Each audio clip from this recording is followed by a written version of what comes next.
शाह उड़ाया साहब ने।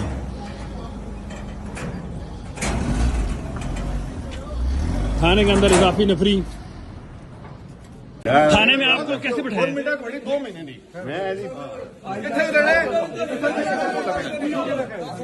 कैसे लेके जाओ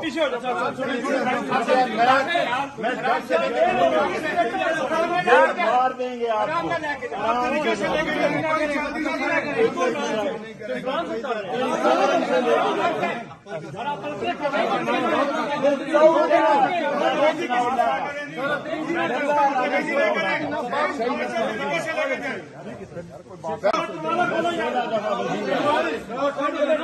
पहले दरवाजा खोलो।